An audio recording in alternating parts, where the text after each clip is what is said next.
Welcome, everyone. My name is Stephen Boyd, and I'm the Dean of Enrollment Management and Student Life here at HJI. It's our pleasure to welcome you to our program today. We have a guest joining us from all over the world today, so thank you for taking the time, irrespective of your time zone. Today we have a very special opportunity to launch an important book, and to do that, I'm going to, without further ado, introduce the president of HJI, Dr. Thomas Walsh, who will be our host today. Dr. Walsh? Thank you very much, Stephen, and pleasure to welcome everyone to this webinar. It is the book launch for Threats to Religious Freedom, Root Causes and Paths Forward. This volume grew out of a conference that HJ International Graduate School organized in August of last year during the first week.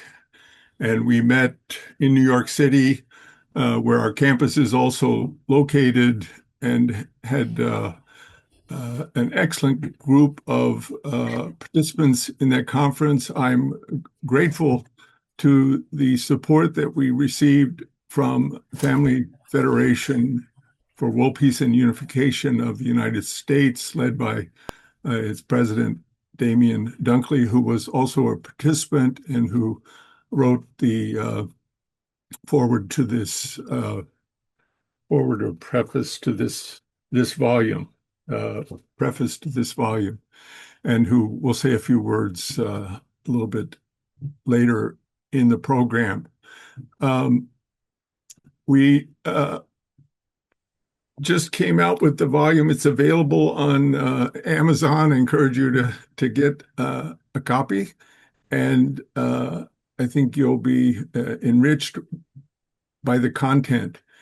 And what we'll have the opportunity to hear today, not only from the co-editor, Dr. Massimo Introvigne, but other contributors who were able to be here with us today. So I hope you'll listen intently, and after we have an opening statement from Massimo Introvigne, each of the contributors who are here with us today will be invited to share a few words each about their contribution to the volume, but any other topic. They will each take about 5 minutes, and then the time remaining we'll have opportunity for question and answer. Bios of speakers will be available in the chat column, and you can also make comments or offer questions or comments in the chat column as well.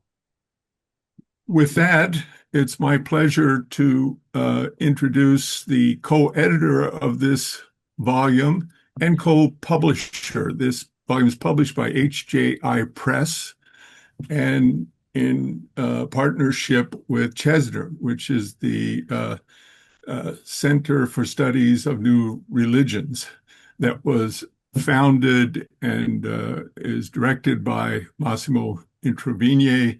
Many of you know his work through Bitter Winter, where he serves as editor-in-chief.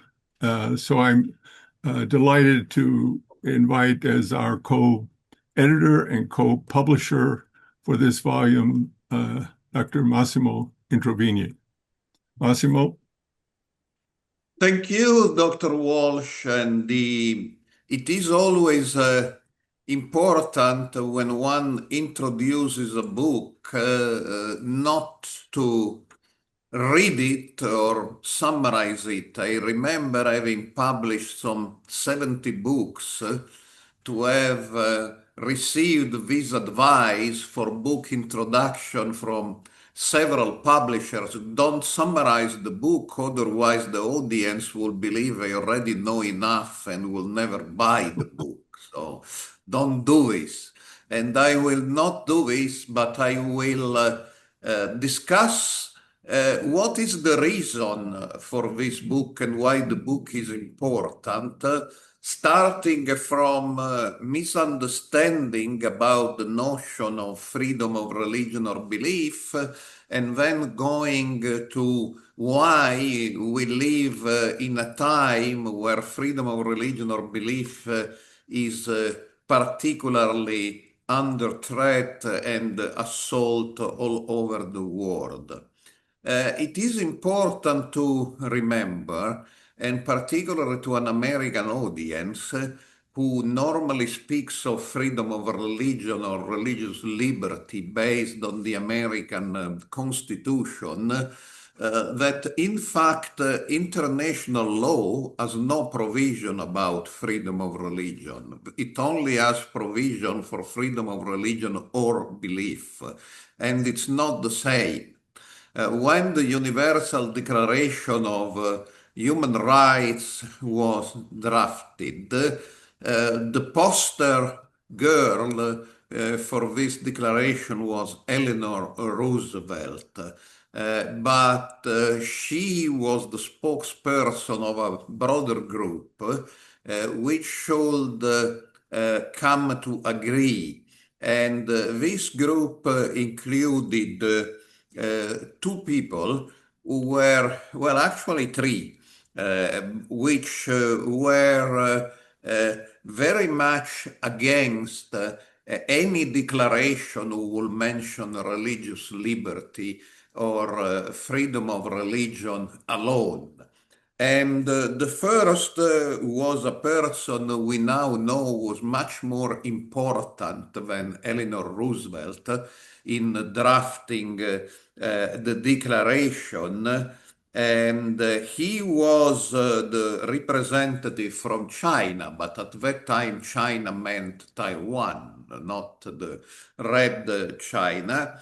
And it was Chang Pen-chun, a distinguished Confucian scholar, and like many Eastern scholars, he was not sure that East, the religion, and the word religion had not been introduced by Christian missionaries. So he said freedom of religion was not very interesting for East Asia, and he insisted to include belief, thus avoiding discussion on religion. Then the United States also wanted the Soviets to be aboard, and in the drafting process of the Universal Declaration of Human Rights, the chief of the Soviet delegation, Ambassador Alexander Bogomolov, also didn't want religious liberty or freedom of religion. He wanted freedom of religion or belief because he was persuaded belief included atheism. So what he really wanted was freedom of being religion, but also freedom of being an atheist. And then there was the guy who lost, and that was Jamil Barodi. He was a very important character at the United Nations. He was a Christian confidant of King Faisal of Saudi Arabia, and he didn't want the right to change religion to be mentioned, because of course he said changing religion in Saudi Arabia is a crime. You are executed if you change religion from Islam. So there is no such a right of changing religion. But in the end, he lost at this first stage. And so Saudi Arabia didn't vote the Universal Declaration of Human Rights. They abstained, but he lost partially because what Saudi Arabia and some others obtained is to clarify that the Universal Declaration of Human Rights is not legally binding. But what was legally binding was, of course, later the International Covenant on Civil and Political Right. And here Saudi Arabia led a number of countries, which made sure there was no right to change religion mentioned in the ICCPR.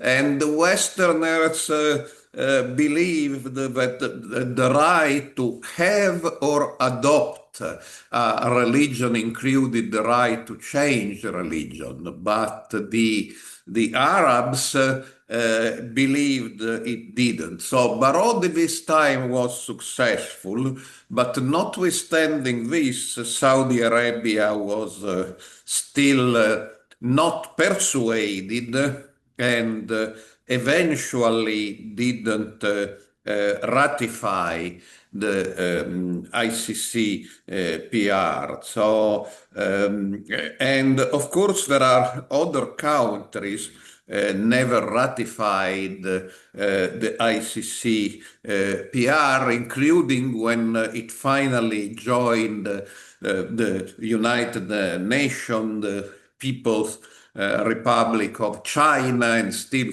Cuba has not ratified the ICCPR. Singapore didn't.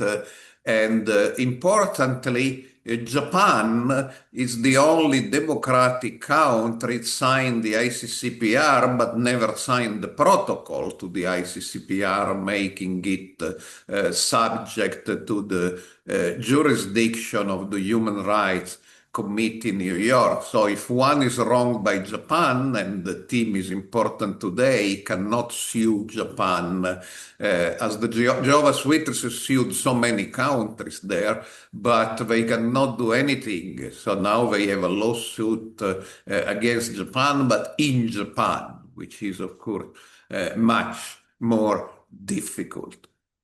So I introduced this theme of the complicated compromise was the building of international law about freedom of religion or belief to show that many voices concurred. And so there is a basic lie which is today spread particularly by China, that, as I said, never ratified the ICCPR, but also sometimes by Russian voices, and most recently by Iran. And they say the Universal Declaration of Human Rights and ICCPR are really the Declaration and the Covenant of Western Rights. It's an American imperialist imposition on the rest of the world.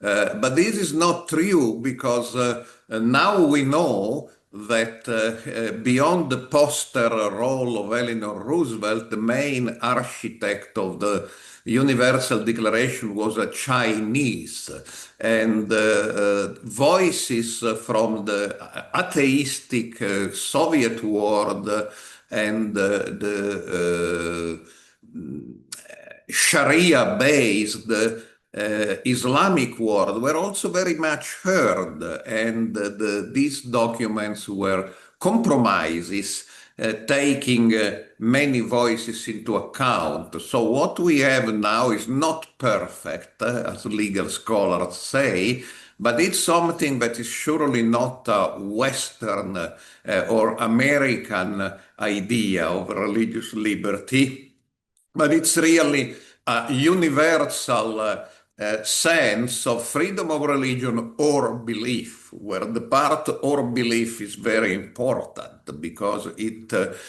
helps us to avoid the eternal dispute which we have sometimes at the European Court of Human Rights of what exactly is religion. It's not important. Scientology, I believe it's a religion, but some people doesn't believe it, but it's still protected by international law because it's freedom of religion or belief. And Scientology is surely a community of belief, that you want to call it religion or not. So the or belief part is very important, but I would like to insist, without taking too much of your time, that another point, which was the subject matter of many discussion in the ICCPR, Countries like France or Belgium were deeply secular, put in a position of minority because the ICCPR does not protect only the individual freedom of religion or belief of the personal believer. It also protects the corporate freedom of religion or belief of organizations, and it protects the right, very clearly, it protects the right of this organization to manifest their faith in society and in the public conversation. This is very important today because we see, particularly in countries like Korea, it's a democratic country, laws being passed and enforced saying that religions should stay away from politics. If they make political statements, they should be dissolved or lose their legal status. And of course, one can imagine ways of interfering in politics through bribes or corruption, which are illegal, but they are illegal for religions, they are illegal for corporations, they are illegal for foreign countries, for everybody. But the ICCPR clearly established that believers, as believers, they have a right to have a saying in the questions of society and of politics. Religions cannot be confined to talk about the afterlife and not say anything significant about this life.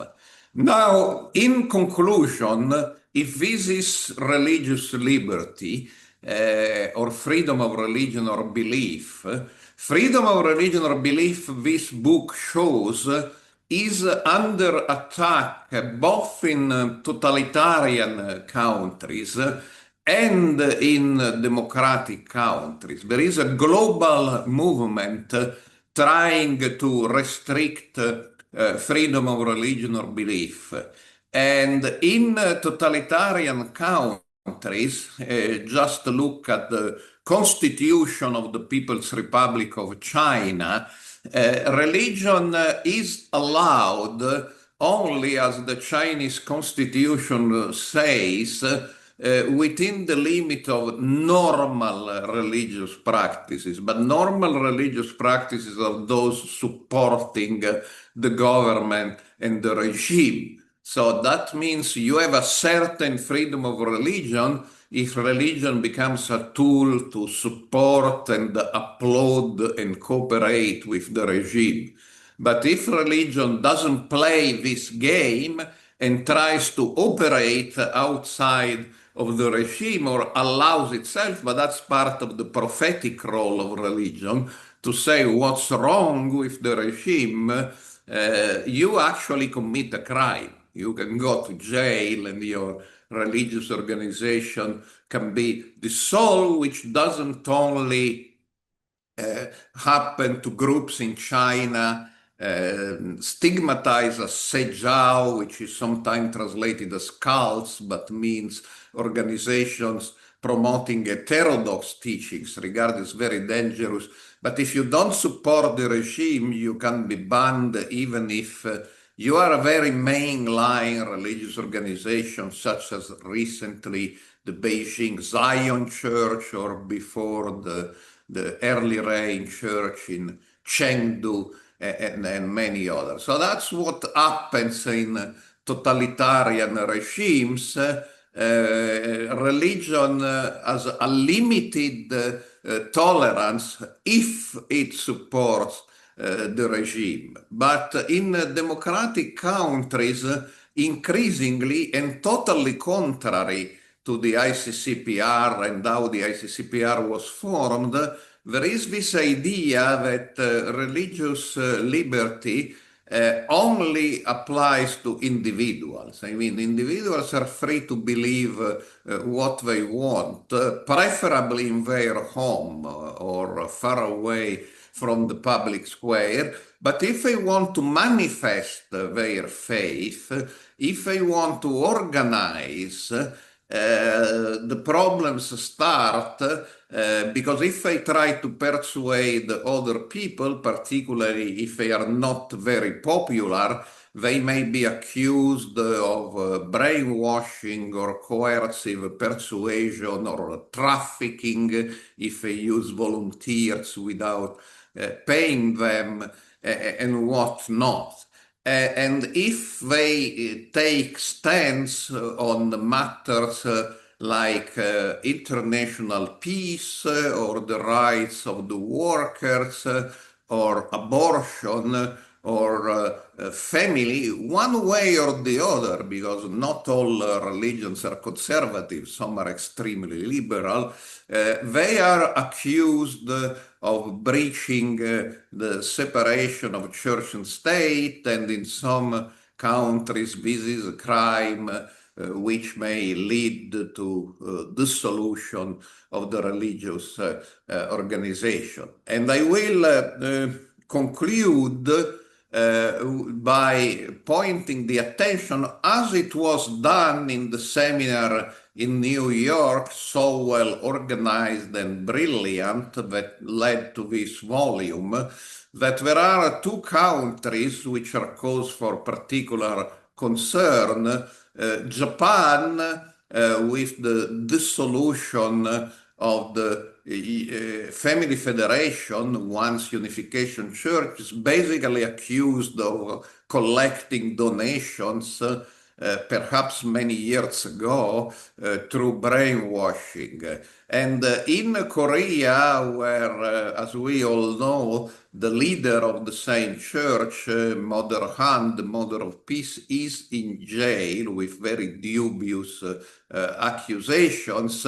But this is part of a broader pattern which, in the mind of the current President Lee of Korea, should persuade the parliament to approve a law for swift dissolution, actually much swifter than in Japan and without passing through courts of law, of religious organizations whose leaders are convicted of any crime or that interfere in politics by taking public political stands which may be constructed as electoral influence. And these are clear cases, and this movement is extending throughout the world.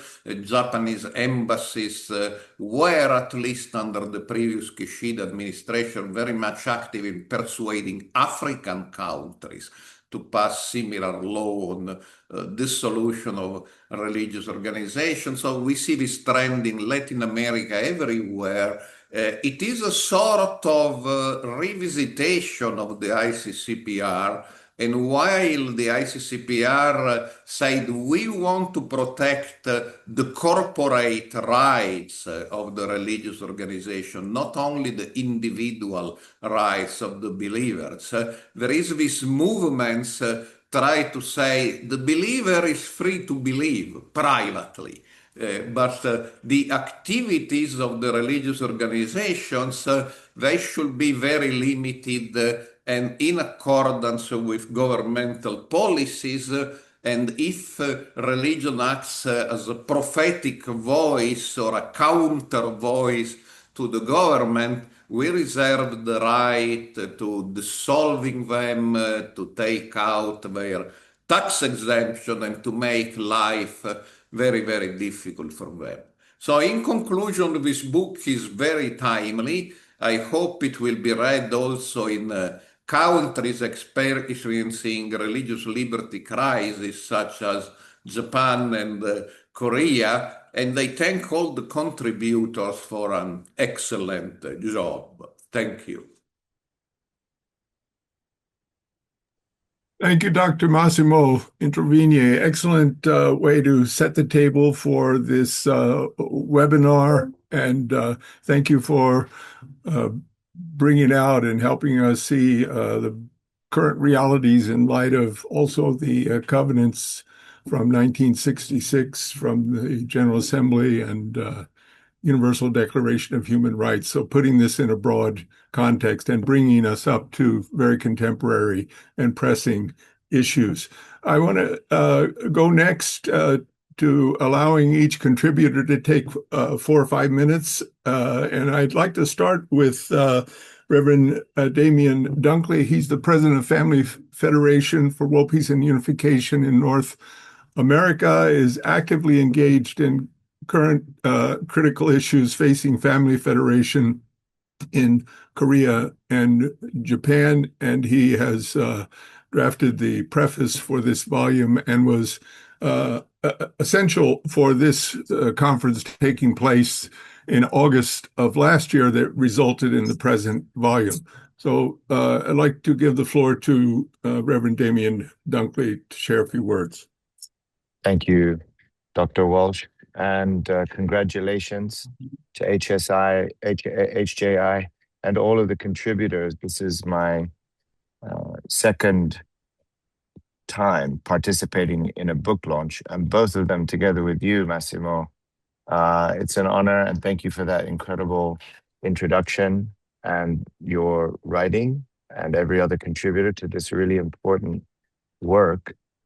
And I hope we can get it translated into other languages if we haven't already. The circumstances that I have personally been experiencing in both Korea and to some degree in Japan in person, given the calamity of events facing our own faith, Family Federation, woke me up sharply, soberingly to the active forces, as you described, Massimo, perhaps globally, and yet for me, although we would, of course, wish to protect our founder, our faith, our members, it's bringing us into the arena of defending really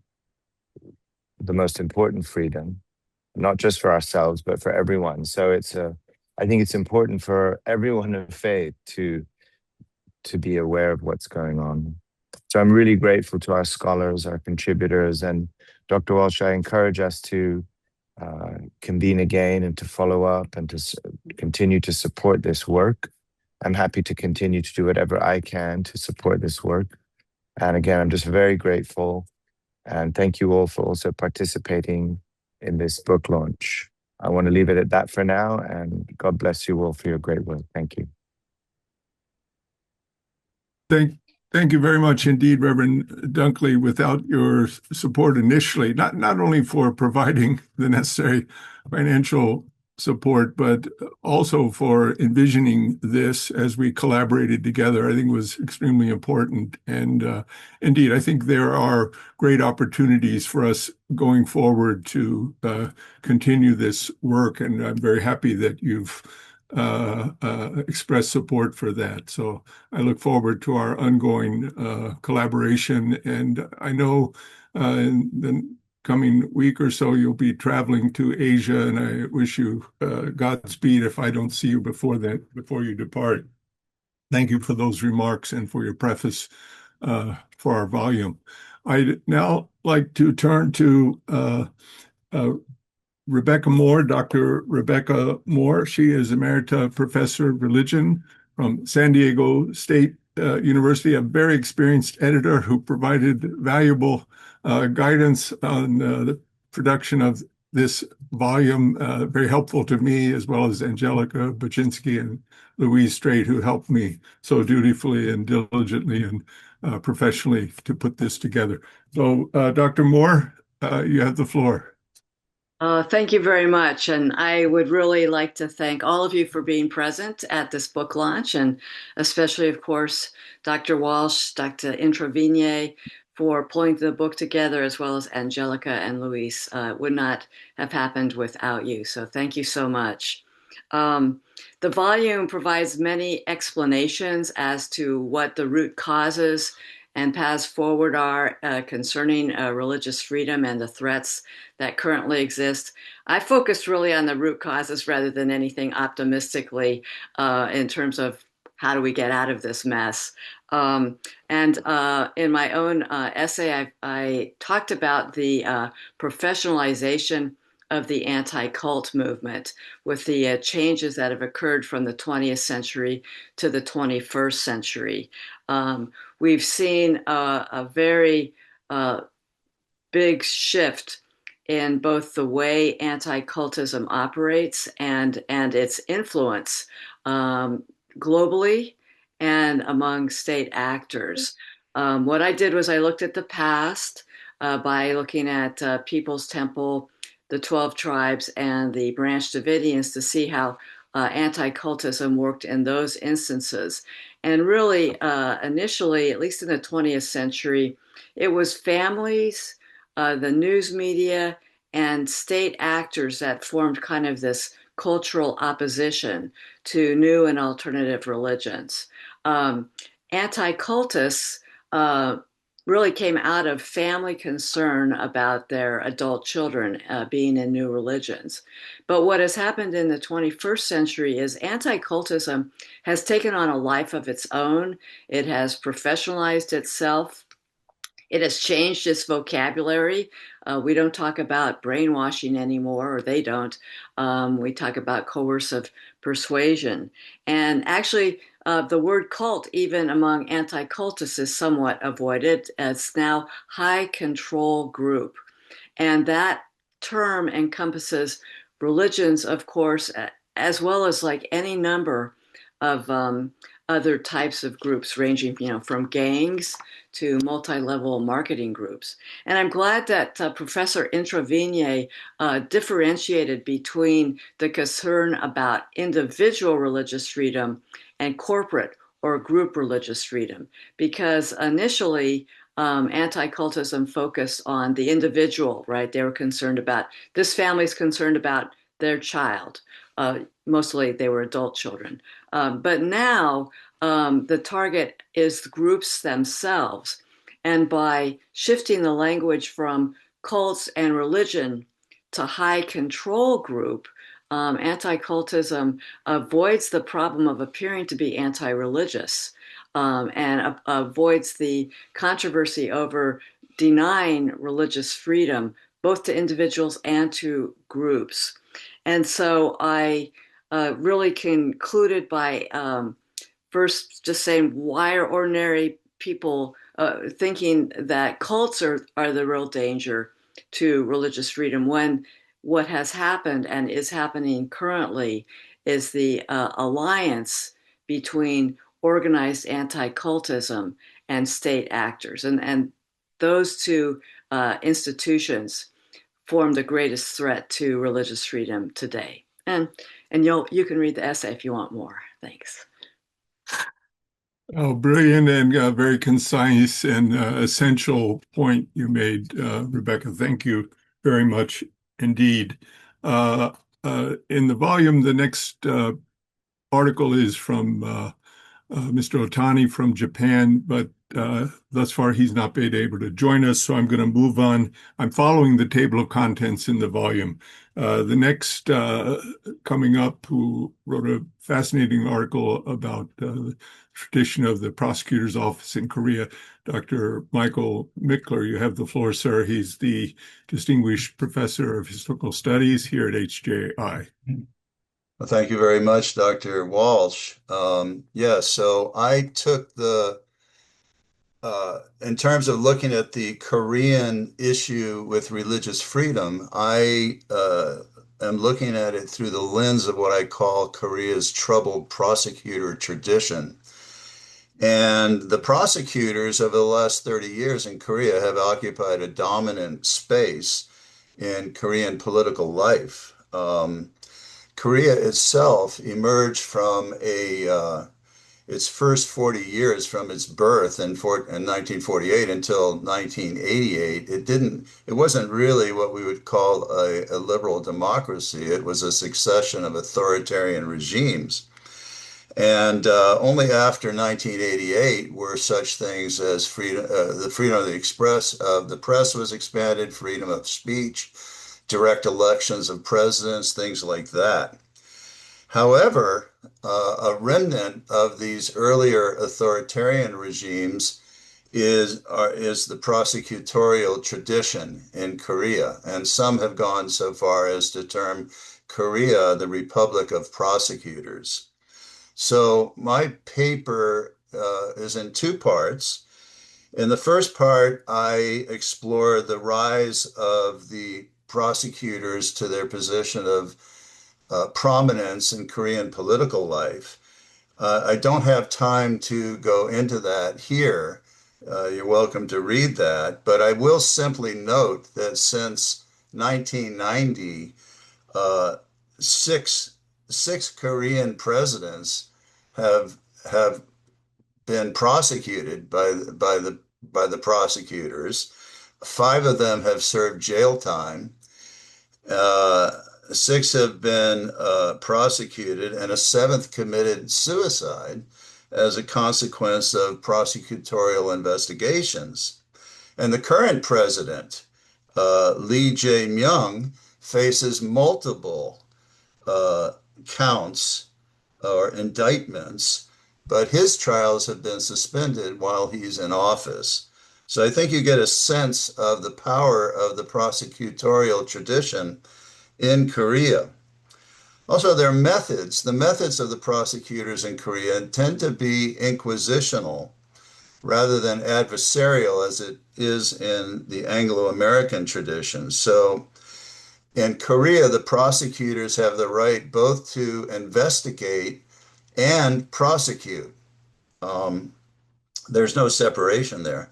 In addition, they tend to subject those under indictments to grueling interrogations that go on for hours, often without defense attorneys present, and the records from those interrogations are permissible in court.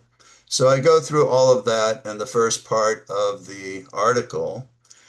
And then in the second part, I introduce the problem that these prosecutorial tactics and reach is now extending into religion in Korea, where it had been confined primarily to politics before.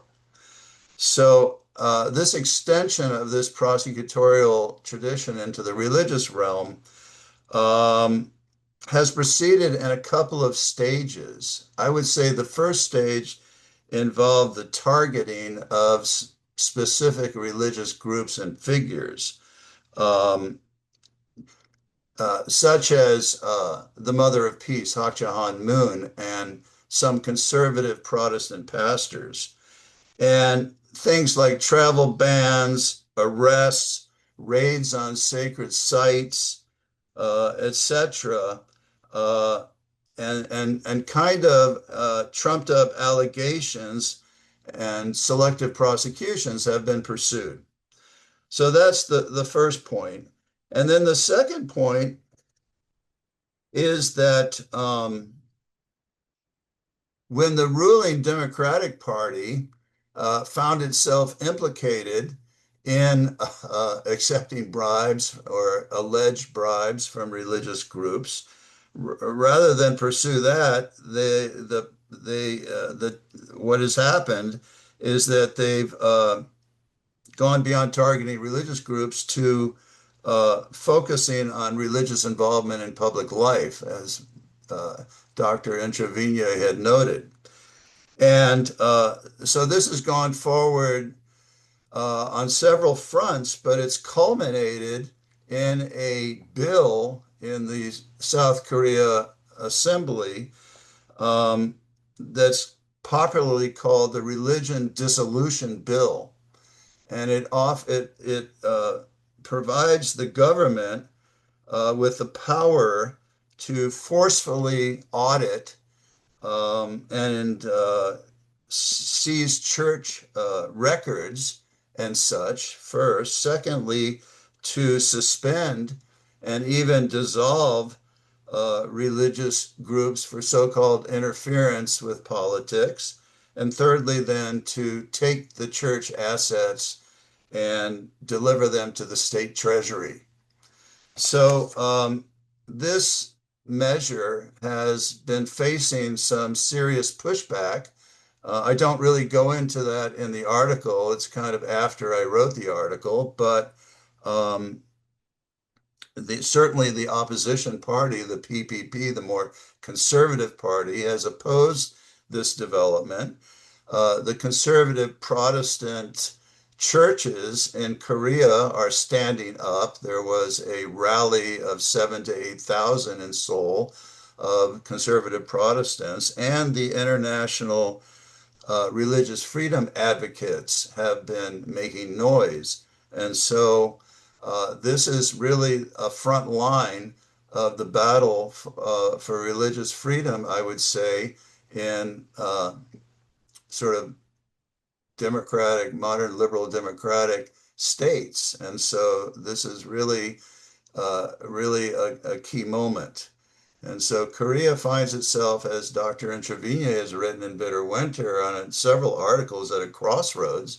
Is Korea going to go the way of Japan, which it sort of takes as a kind of model for this dissolution approach, but it's actually worse in Korea? Or are they going to align themselves with the International Covenant on Civil and Religious Liberties, to which Korea is a signatory? So that's kind of the situation in Korea that I tried to summarize in my article. So thank you, Dr. Walsh. Yeah, thank you, Dr. Mickler. I think this is very important as a contribution to this volume and our wider understanding of the situation in Korea. It's pretty profound when you list the former presidents and their experience as they finished their tenure. Thank you very much indeed. I have been noting that I'm happy that Eileen Barker has joined us. Dr. Eileen Barker is Emerita Professor of Sociology, the London School of Economics, and a very, very well-known international expert on new religious movements. So we're very happy that she can join us from, I believe, Slovakia, where she's involved in other things, but said she could drop in for 5 minutes or so, and I'm glad she did. Eileen, please share a few words with us. She's written the foreword to this volume. Thanks, Tom. I'm afraid it is really just 4 minutes and we might be interrupted, but I'll try briefly to say what I say in the foreword, which isn't very long anyway.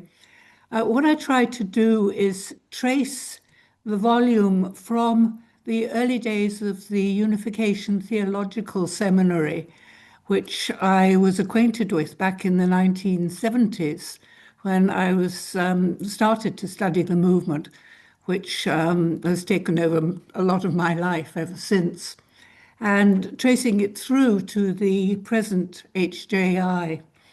And what I note is the openness that I found at the UTS to a large variety of different perspectives, how the seminarians were all very different from each other. They had different interests, but of course shared interests as well. The seminary had speakers from all the different religions. They discussed and they produced volumes, of which this is but the latest volume, on not only theological, the unification theology, but also unification lifestyle in comparison with a whole lot of other religions, and how impressive I found the broad scope of the interests of the seminary then and indeed now. And I also note how the personal experiences of, I think it was about a third of the contributors to this particular volume, are themselves unificationists, many of whom have suffered from threats, actualities of restricting their religious freedom, There have been some who were kidnapped and deprogrammed, held against their will, as somebody tried to break their faith. But obviously in these cases was unsuccessful in doing so. But it isn't just, oh, how we have suffered. It's the whole volume is a very wide stretching. There's an enormous variety of different types of people represented. There are historians, lawyers, human rights activists, social scientists, and people are coming at the questions of threats to religious freedom from a large number of different perspectives. And I think this is very important, largely because I think most people in this world haven't got evil intentions. They prefer to like people than dislike them, I believe. But there is an awful lot of ignorance, which is due to just plain not knowing what the truth is or what the truths are. There's never one single truth. But also, there is quite a lot of disinformation about, as well as misinformation. And I think it's very important to try to attack this ignorance. And I think that this volume does this very well. And I hope that there will be a whole lot of other volumes that follow in this tradition, because although they say a lot, there's obviously a lot more to be said. And I hope that it sells well, is read well, and I look forward, as I say, to seeing the next volume. And I'm sorry I can't stay with you for the rest of this meeting. We're delighted that you joined us. Thank you for making time, and it's wonderful to see you looking lovely and bright and active, although you're traveling all the time. So Godspeed, and thank you, Eileen Barker. Patricia Duvall, who's a contributor to the volume, is an attorney based in Paris and expert in international human rights law, expressed her regrets. She couldn't be with us today. So I'm going to move on to our next contributor, who moves into a new section of the book related to the media distortions and that the impact of those distortions on religious freedom. And within that section of the book, I'm going to begin with Dr. Thomas Ward. He is the past president of HJI and spent many years at the University of Bridgeport as dean in their Department of International and Public Affairs. Dr. Thomas Ward, you have the floor. Thank you very much, Dr. Walsh, and thank you, Dr. Introvigne, for your brilliant opening. And thanks likewise to everyone who has joined us here today. The article which I prepared dealt specifically with the sharp contrast that exists in the way in which the media handles experts in so many other fields versus the way in which it dubs individuals as experts in the case of the anti-cult movement. People with high school degrees and sometimes even less than high school degrees, simply because they have been able to master the formulaic analysis of new religions that is applied universally to any unpopular religion. Somehow they've been able to apply that. And the media, without critically analyzing their credentials, their background, or their experience, has referred to them as experts over and over again. And I questioned this in my presentation, contrasting them with bona fide religious scholars, and suggest that this has done so much damage because the media has lent credibility to people who actually lack the background, the preparation, the insights, and the finesse and sensitivity that are required whenever looking at a religious movement. And because of the media, what I point out in the article is that governments have given credibility to so-called anti-cult experts. For those of you who haven't read it yet, I really advise all of you to read the series by Dr. Introvigne in Bitter Winter in terms of the Tokyo High Court decision and the extent to which behind it there are the nuances and the impact of the anti-cult movement, which has even caused judges to make their decisions informed by that perspective rather than a broad, objective, and scholarly approach.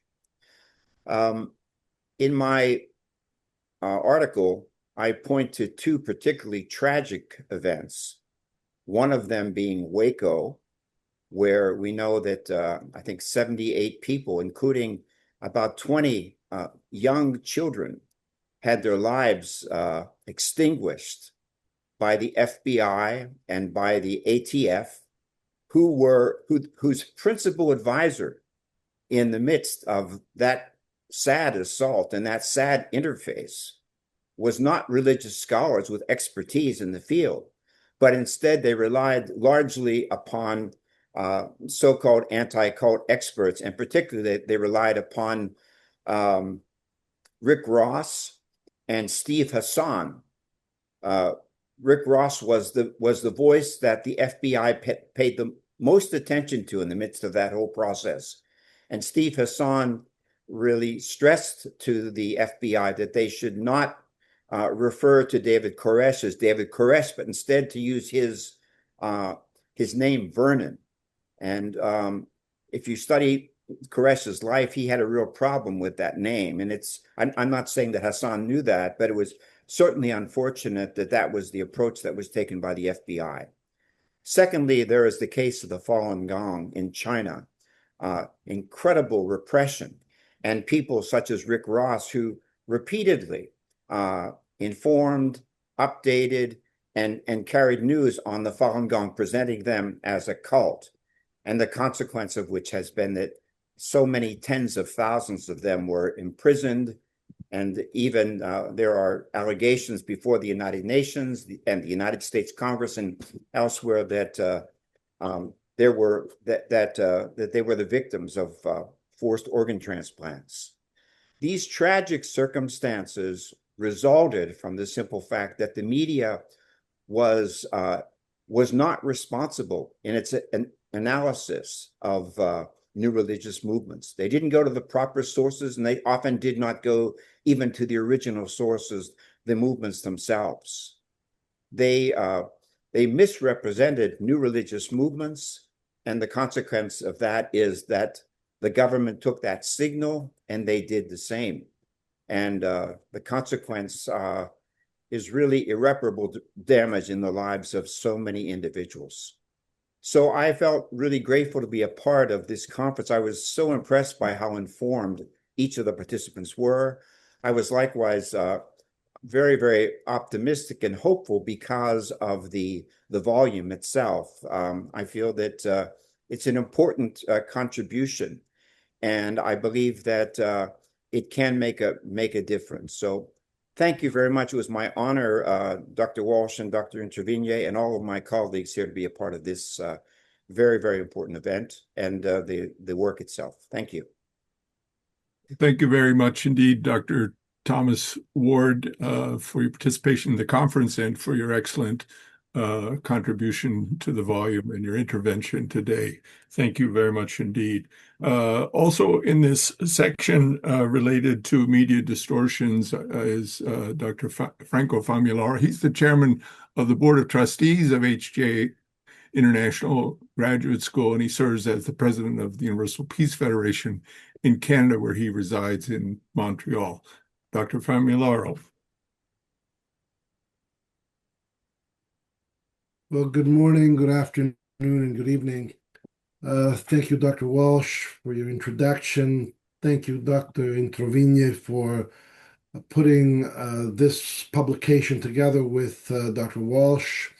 And very important topic. My article is about overcoming hate speech and perhaps an idealistic idea of establishing dialogue with the anti-cult movement, as they call themselves, or the anti-sect movement, as it's called in other continental European languages, and the media, academics, and perhaps even other religious movements. And I'm thankful that there may be some of our friends here, some of the academics here, but also some of the folks who have been working against new religious movements over the years, and I welcome their participation because hate speech, as I present in my article, is a persistent prejudice in democratic societies. Even though we've established norms and principles that we should abide by, hostility still exists towards new religious movements. And they're often pejoratively labeled cults. And this point is often overlooked. So I try to argue that stigmatizing minority religions undermines individual dignity, religious freedom, and the health of pluralistic democracies. And I'm calling for a formal dialogue with the anti-cult movement, the media, and academics, and new religious movements themselves. And why does it matter? Hate speech, as we know, is any communication that attacks or uses pejorative language against individuals or groups. And, attacks on major faiths, such as the Jewish community or Islamic community or any other community, are increasingly condemned. However, hostility in the press, as we've seen more recently in Japan and Korea, and in tamer forms in the West and elsewhere, it's often tolerated, and it's reframed as a means of protecting the public. And I try to draw historical parallels to equate, experiences, but to highlight mechanisms that dehumanize language. For example, using terms like brainwashed or dangerous or threat to the public order or disturbing the social welfare, etc., that leads to discrimination, harassment, or state restrictions. I refer to Pearl Buck, who said that how one treats the most vulnerable is the test of a civilization. And, it stems from my own personal experience. I've had a dialogue with one of the representatives of the anti-cult or infosect group here in Canada. And I think it's possible to establish some form of dialogue. We may not see immediate results, but talking to your so-called enemies or those that oppose you might eventually lead to some better understanding. And we know that the word cult, originally is a neutral word which means worship or ritual, but it's become a rhetorical weapon rather than an analytical tool. And Gordon Melton, he famously defined it as basically a way to define a group that you don't like.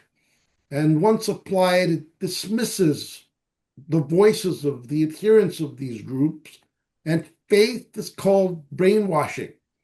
And while doubts are seen as proof of abuse, so this kind of circular logic strips agency and turns complex communities into caricatures. And, I've been a member of the Family Federation, formerly known as Unification Church. And I have many experiences of being called a Mooney for over 50 years, even with members of my own family. And despite the fact that this group exists in more than 150 countries and spans 4 generations, our members are now grandparents and great-grandparents, but that doesn't matter. The media, I tackle that one by saying that their ability to perpetuate sensationalist narratives that portray new religious movements as noxious and threatening makes me think that, unfortunately, most journalists are not experts on religion. And, I think Susan Palmer wrote in an article recently that we're the last of the remaining folk devils. And even though we're very sensitive about how we deal with the LGBTQ community or how we deal with various minority groups of different ethnicities, still new religious movements are fair game for this kind of moral panic. So the anti-cult movement may have some legitimacy as a protector against abuse and mind control. And maybe we need to look into this. But there's also the issue that there's a very strong anti-religious sentiment circulating in many quarters worldwide. Some would characterize it as the attack on faith. And a good example of this is Stephen Kent's recent work pathologizing religious founders as mentally ill. He even said that St. Paul may have been mentally ill, and basically he's reduced faith to delusion and blurring it into anti-religious rhetoric. So my thoughts are that it may be a step to take to engage folks from different backgrounds, whether they are friends in the academic community, whether there are friends in the media community, maybe there are friends even in the anti-cult community, or maybe they want to call themselves enemies, that would be willing to engage in some dialogue through which we can overcome some of the unhealthy aspects that exist in our society. Because I believe that hostility toward minority religions reveals a troubling double standard in societies that otherwise champion diversity and human rights. I'd say it's the litmus test for the health of democracy itself. Those are my comments. Thank you. Thank you. Thank you, Dr. Famularo, for excellent summation and addition to this conversation. In the interest of time, I'm just going to keep moving along. Unfortunately, Professor Nicole Bauer from the University of Vienna and the University of Graz and a psychotherapist couldn't be with us today. So I will move next to a co-written piece by Willy Fautré and Hans Nuth. You have the floor now. Thank you so much, Dr. Walsh, and thank you, Massimo, and hello to everybody participating in this important event. I know some of them, others not. So we are based here in Europe, Brussels, Human Rights Without Frontiers, and talking about our chapter in the book, Hans Nuth and I addressed the role of the media in the stigmatization of some undesirable, unwanted religious minorities.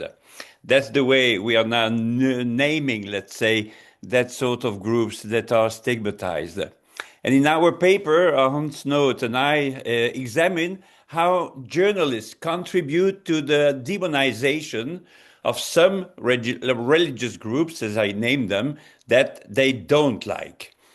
While international institutions, human rights organizations, and courts promote neutral and inclusive language when discussing religion, the media frequently rely on terms like cult or sex, as it was said before, which carry strong and negative connotation.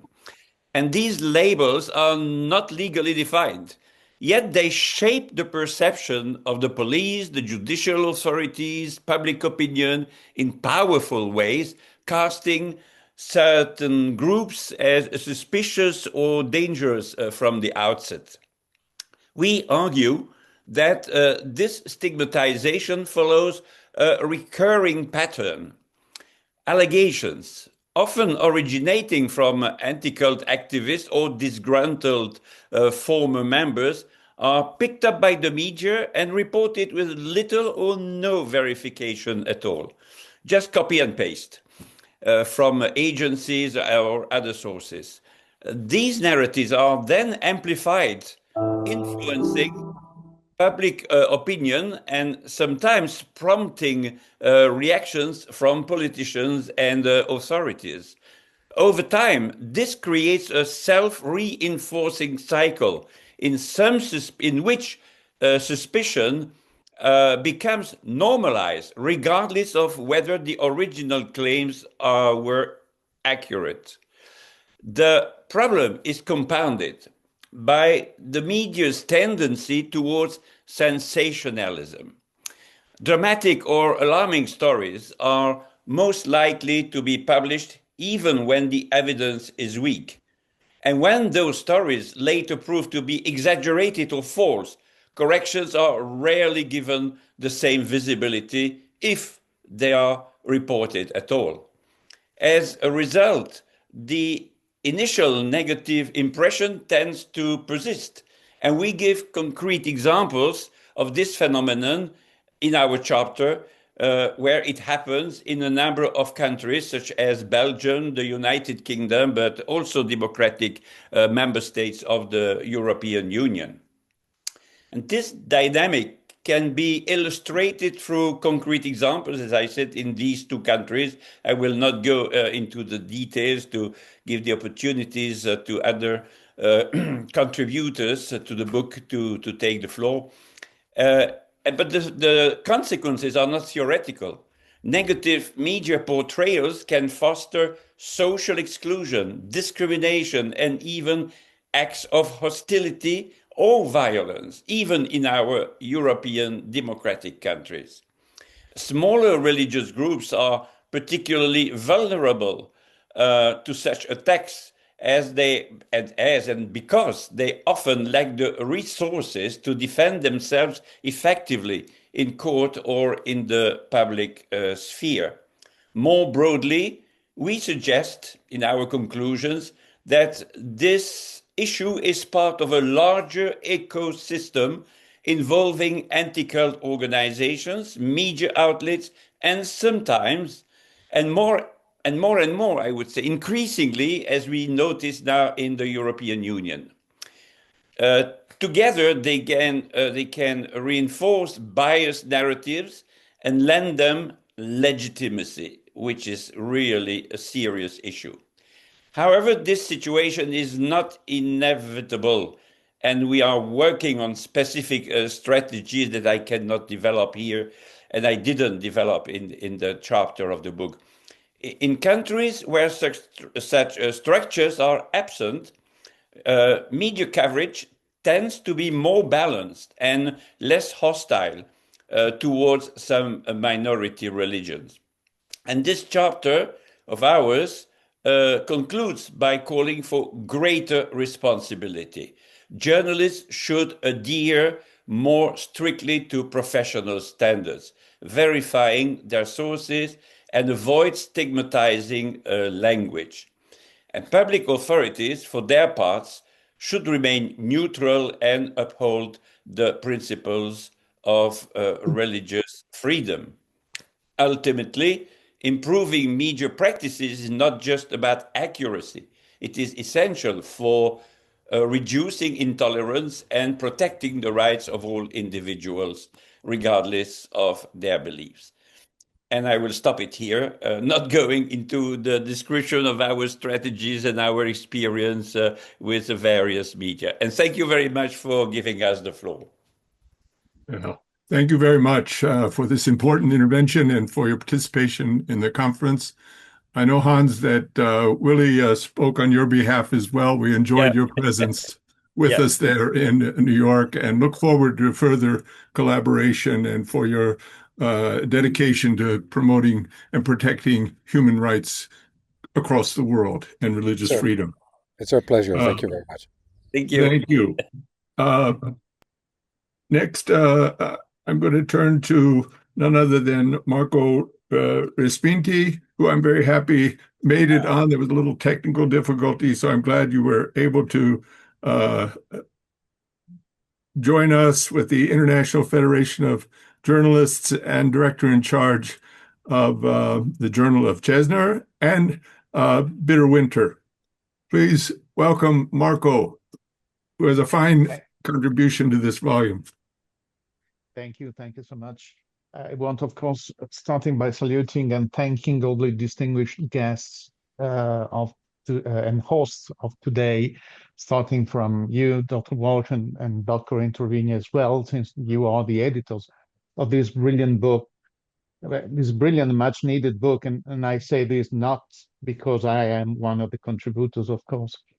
And of course, I also want to thank profoundly the organizer of the original conference from which the book sprang out, that the conference that was held last July in New York.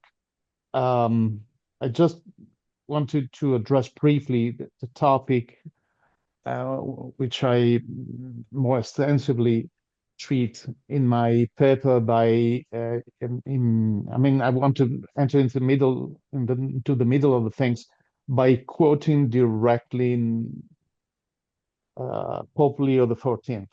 I read and I quote directly: "Democracy remains healthy only when rooted in the moral law and a true vision of the human person.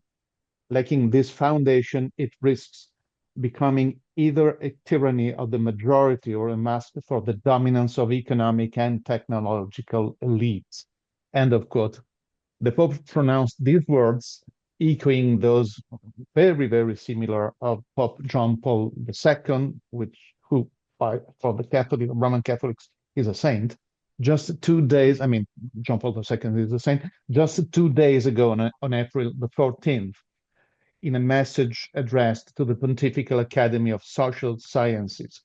I think they are very, very timely.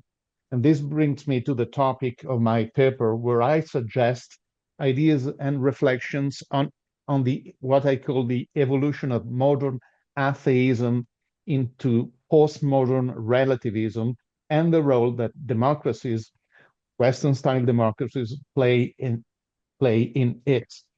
In fact, when also democracies lose touch with ethics and morals, as the Pope seems to suggest, they become yet another persecutor of people for whom ethics and morals do count, and even God, religion, and belief, by whatever name you allow yourself to call God.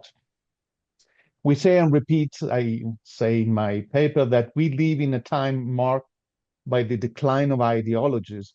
I think that a more precise term should be, we live in a time of a perceived decline of ideologies, which is not, of course, the same. One of the features of this age is the shift from the totalitarian relativism of ideocracies.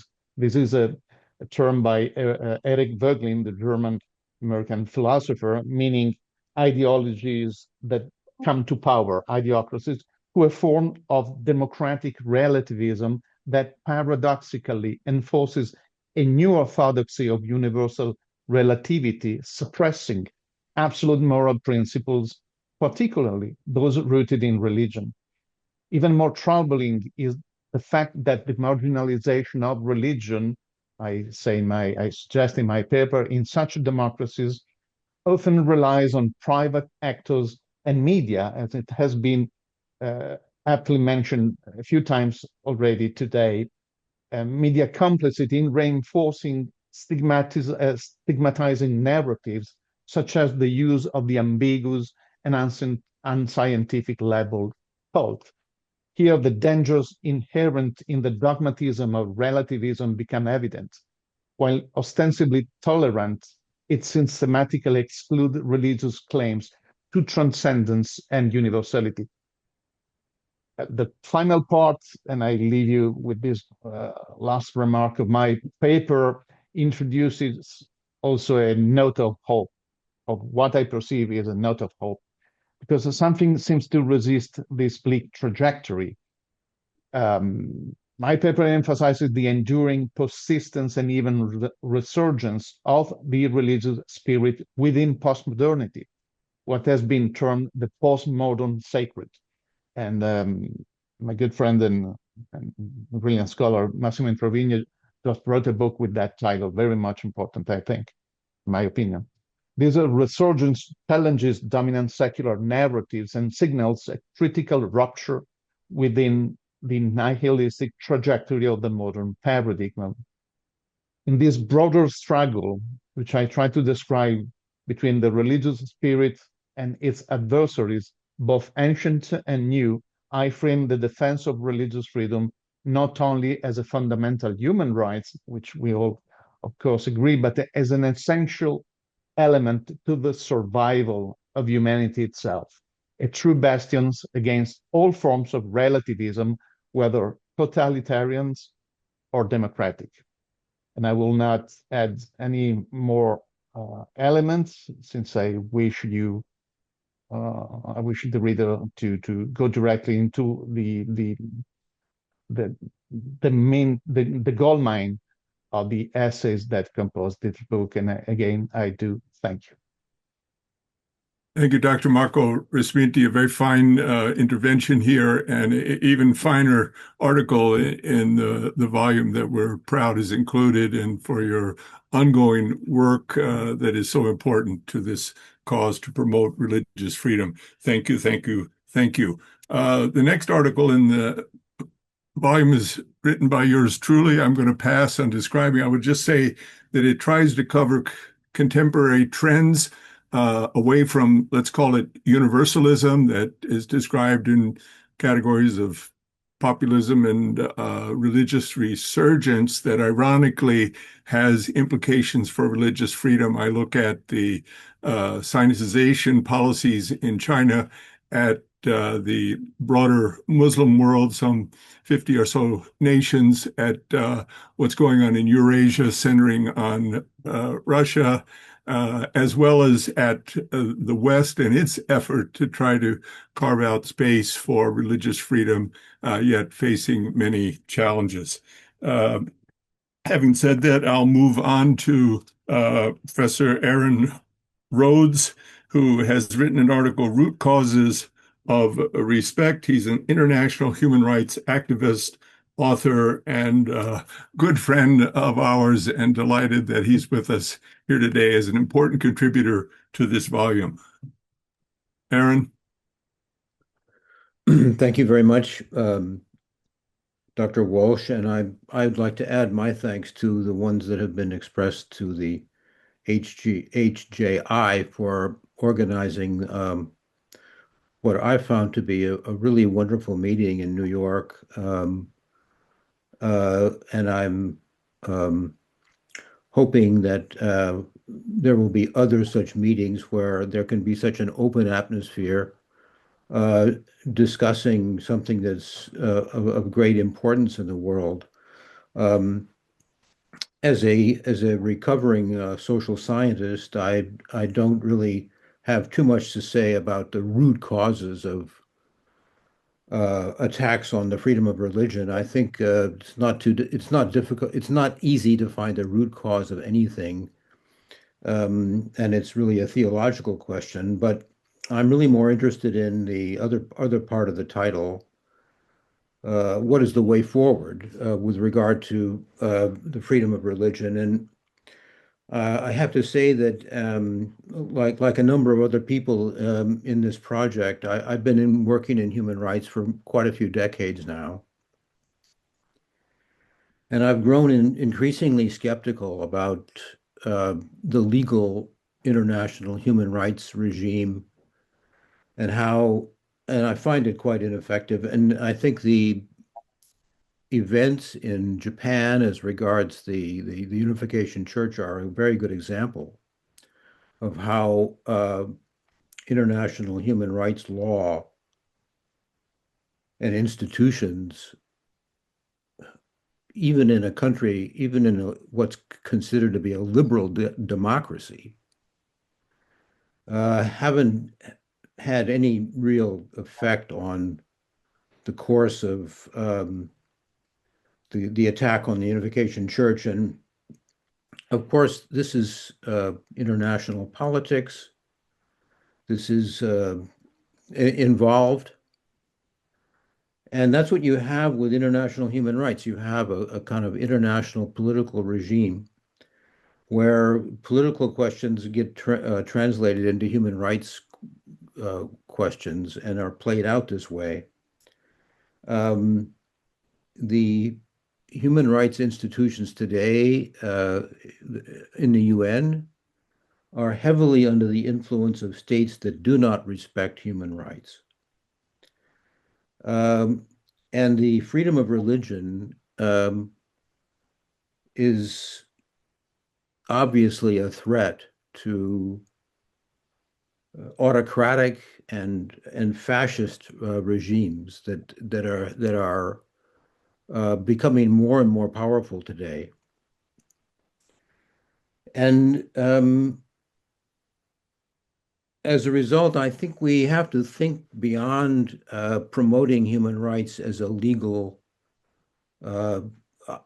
obligation and to look at the situation of political culture and religious culture within different societies. The fact is that the root causes of the attacks on religious freedom lie in societies. They lie in political culture. And I think if I'm ever asked today, once in a while this occurs, by young people who are interested in human rights and they want to do something about human rights, I would advise them not to get involved with human rights organizations that campaign in the UN, and not to spend time constructing complex reports advising UN officials and representatives to the UN how to battle for human rights within these institutions. I think it's a waste of time, frankly. And I think people should think instead about going into different societies and trying to make citizens understand the importance of basic freedoms. I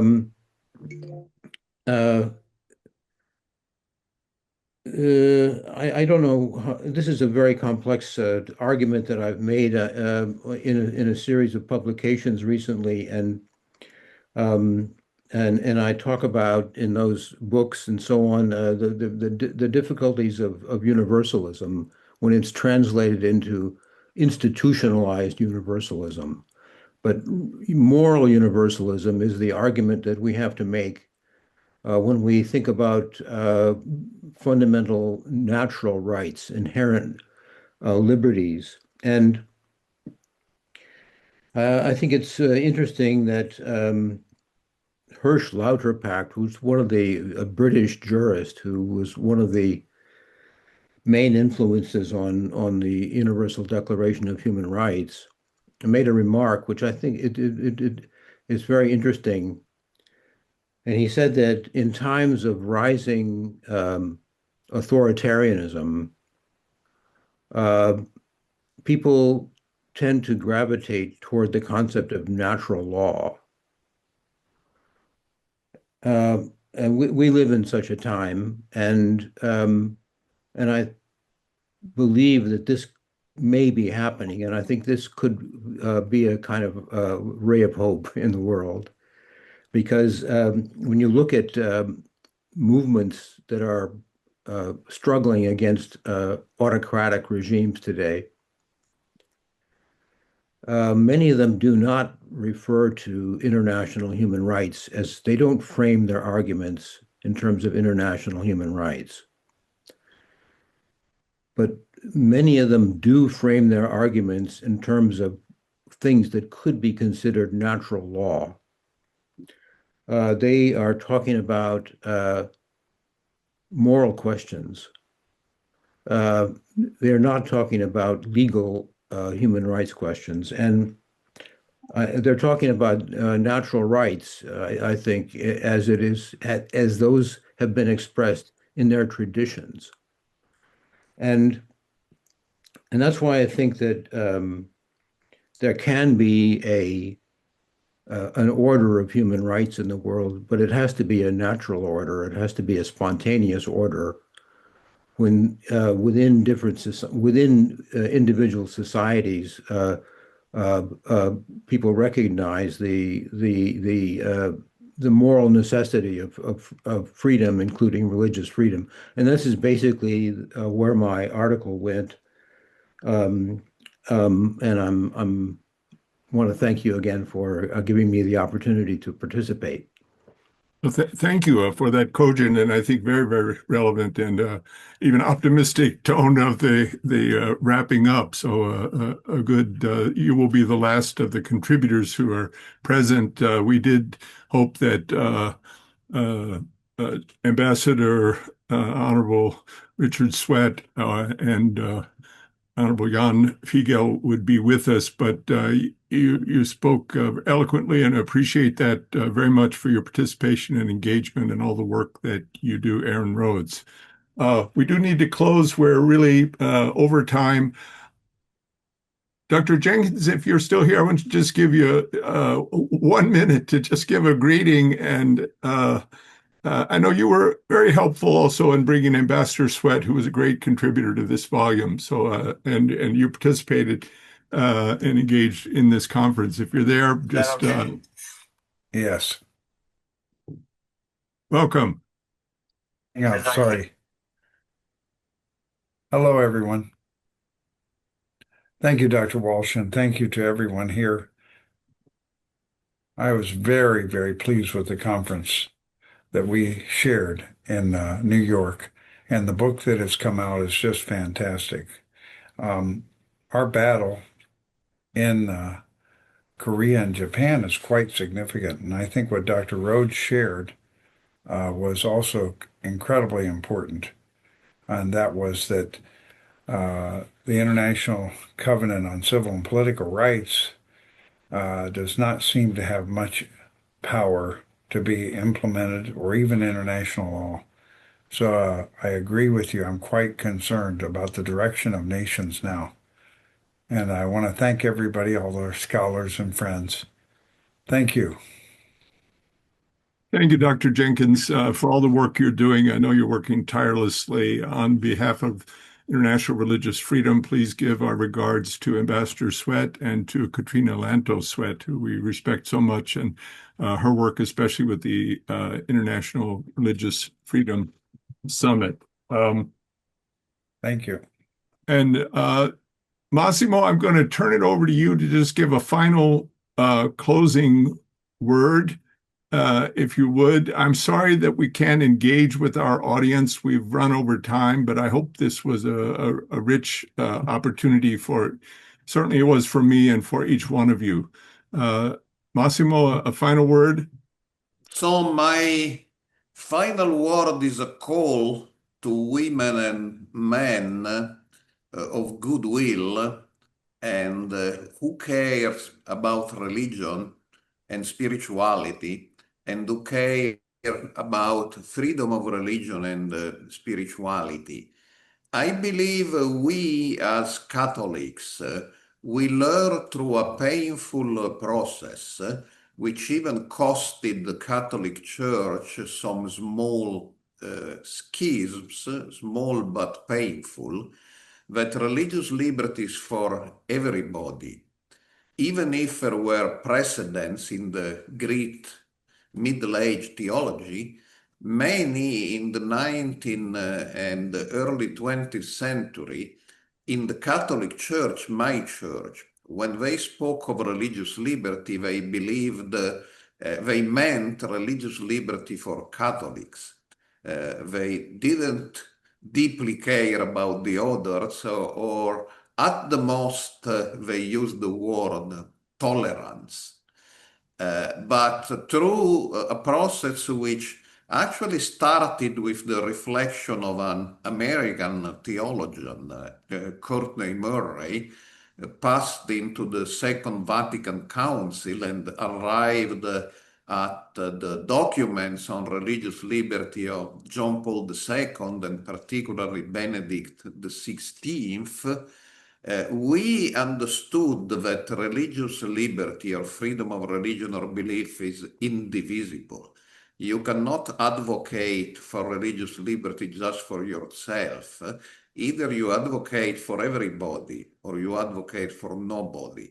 That's very important in Korea because we are very happy that 17,000 Protestants marched against the new law.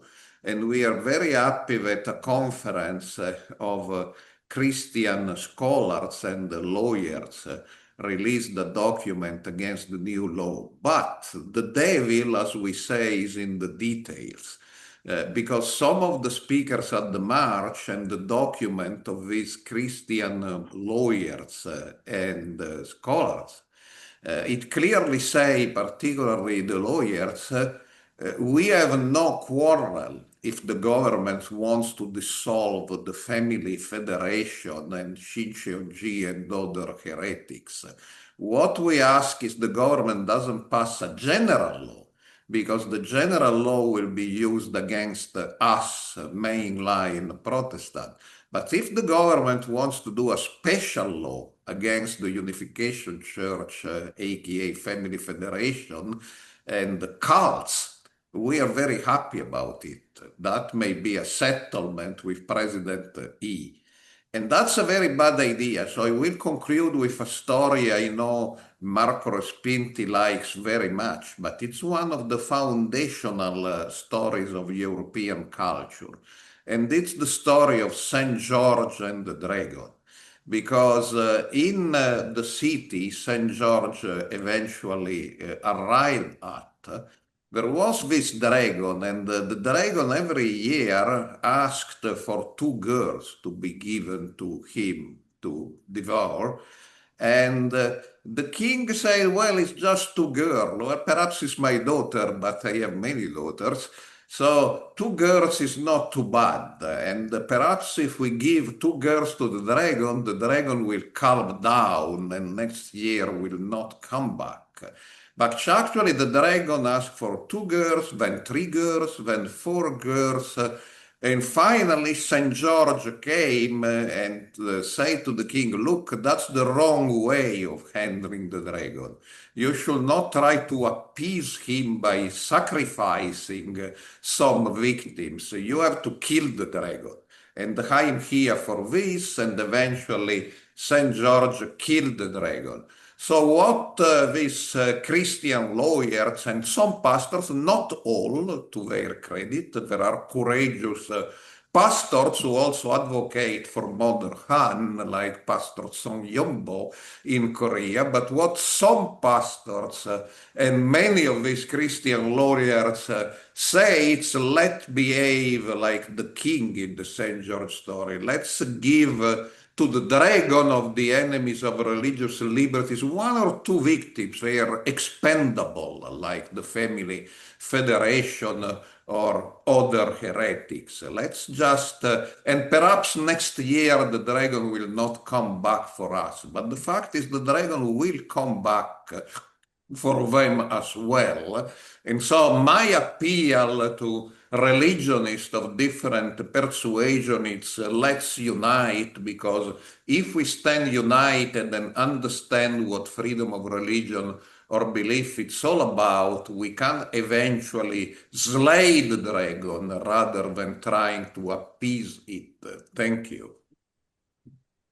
Well, as always, you never fail to inform and inspire and educate. So this was an excellent concluding statement. Again, grateful to everyone who attended this webinar. We hope you'll be enriched by the volume. To our contributors, 1,000 thank yous for a job very, very, very well done. I think a lot of comments related to the ongoing work that we do, and even Reverend Dunkley mentioned follow-up conferences. So we'll be staying in touch. But for now, we'll sign off and wish everyone Godspeed and all the very, very best as we carry on this important work. God bless you all.